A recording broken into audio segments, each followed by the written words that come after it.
My name is Dr. Amy Foster, and I'm a nurse practitioner from Houston, Texas.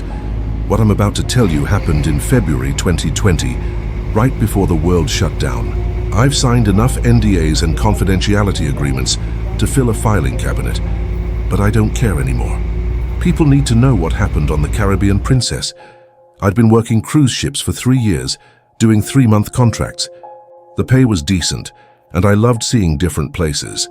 The Caribbean Princess was massive, held about 3,600 passengers and 1,200 crew. I worked in the medical center on Deck 2, treating everything from seasickness to heart attacks. We departed Fort Lauderdale on February 8th for a 7-day Caribbean loop, Cozumel, Jamaica, Grand Cayman, and back. It was sold out, mostly families and older couples escaping winter. Everything was normal the first 2 days. Standard stuff, people drinking too much, kids with stomach bugs, sunburn. Then on day 3, things changed. It started with a crew member. One of the restaurant servers, Miguel from Mexico, came into the medical center around 6 a.m.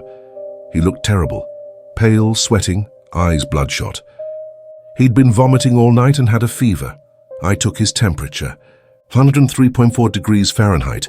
"Have you been anywhere unusual on the ship?" I asked while examining him. "Any areas other crew members don't usually go?" He shook his head but wouldn't make eye contact. "Miguel, I need you to be honest. If you've been exposed to something, I need to know." He finally looked at me and I saw real fear. "I went to Deck 3, he whispered. "Okay, what's on Deck 3? "Storage. Old crew cabins they don't use anymore. Some of us go down there for privacy. Away from cameras, I understood. Crew members dating, wanting somewhere private. It happened on every ship. Did anyone else go with you?" "Rosa," he said, from housekeeping. 2 nights ago. I gave Miguel medication and told him to rest. Then I made a note to check on Rosa. By noon, 5 more crew members came in with the same symptoms. High fever, vomiting, severe headache. All worked in the restaurant or housekeeping.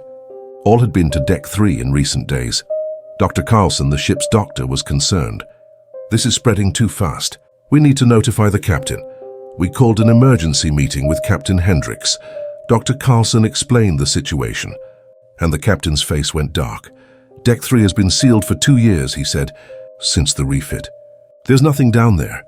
"Well, apparently our crew found a way in," Dr. Carlson replied. The captain called security. An hour later, the head of security, Tom Bradley, came back with photos on his tablet. "They cut through a lock on one of the storage room doors," Bradley said. "Looks like they've been using the old crew cabins. There's blankets, food wrappers, personal items. What's the condition down there?" Dr. Carlson asked.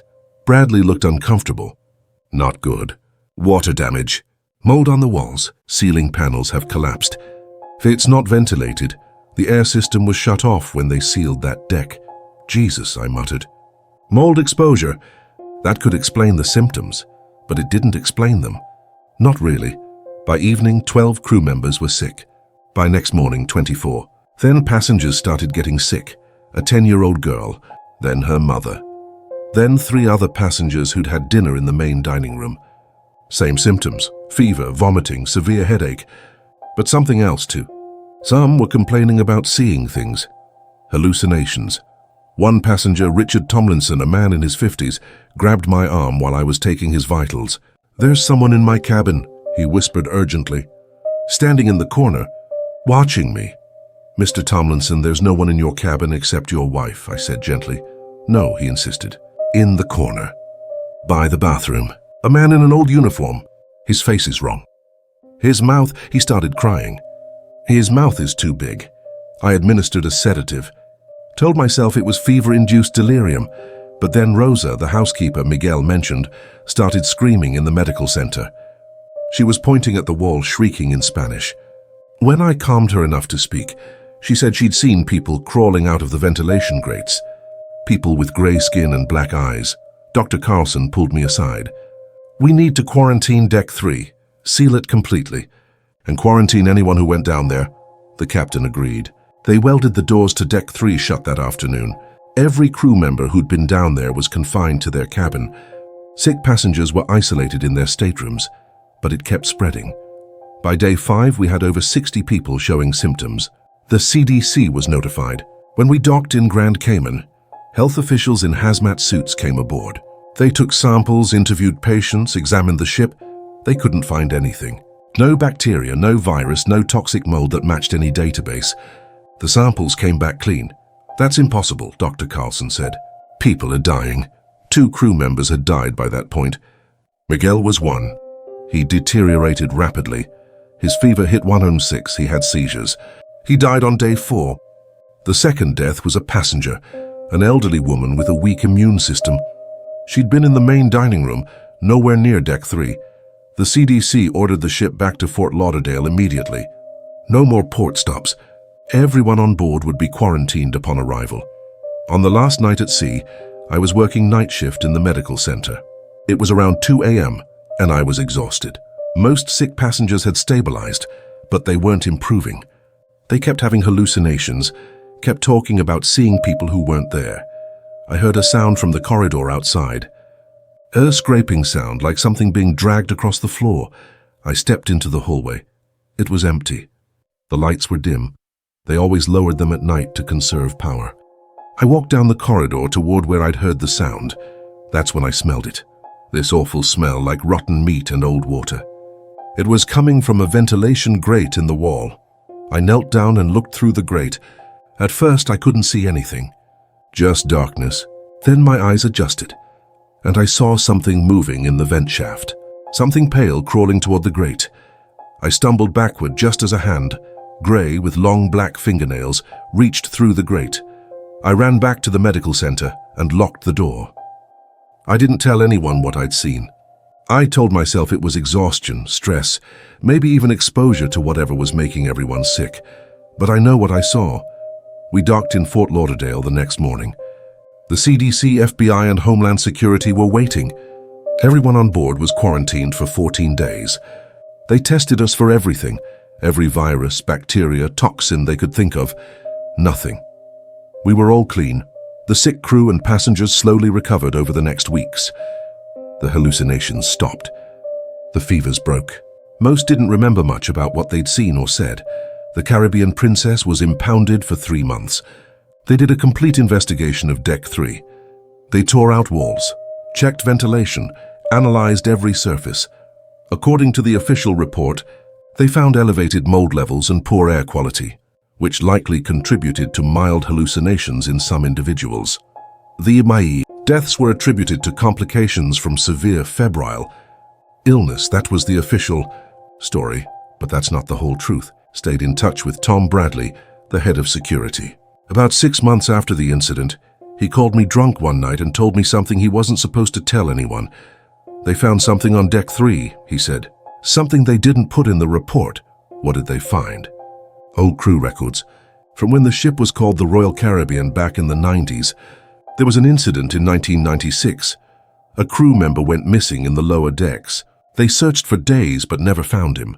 Eventually, they assumed he jumped overboard. Okay, what does that have to do with what happened to us? They found his body, Amy. When they tore out the walls on Deck 3, they found his body sealed inside the wall cavity. He'd been there for 24 years.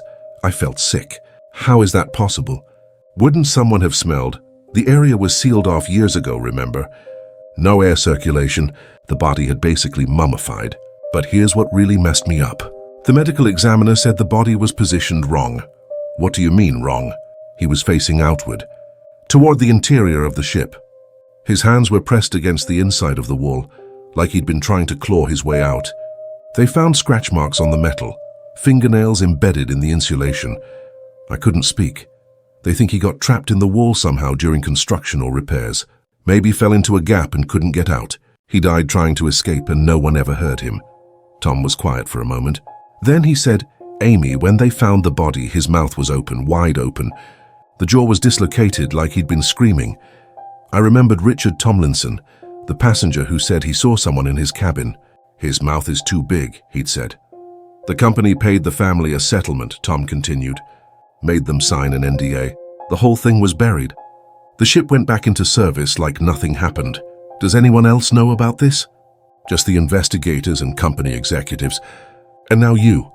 I never went back to cruise ships after that. I couldn't. Every time I think about getting on a ship, I remember that smell. That hand reaching through the ventilation grate. I think about a man trapped in a wall for 24 years, slowly dying in darkness, trying to scream, but no one could hear him. And I think about what happens to someone's mind, their soul, when they die that way. What kind of energy gets left behind? What kind of presence lingers in the walls, in the ventilation shafts, in the forgotten spaces of a ship? The Caribbean Princess is still sailing. You can book a cruise on it right now. They refurbished Deck 3, turned it into luxury suites. But late at night, if you listen carefully in those rooms, crew members say you can still hear something, a scraping sound, like someone dragging themselves through the walls. And sometimes, if you're unlucky, you might smell something awful coming from the vents, that rotten, sweet smell of decay. And if you're really unlucky, you might see a hand reaching through the grate in your cabin. Grey skin, black fingernails reaching out toward you in the darkness. Because some things don't let go. Some things stay trapped forever, trying to escape, trying to be heard.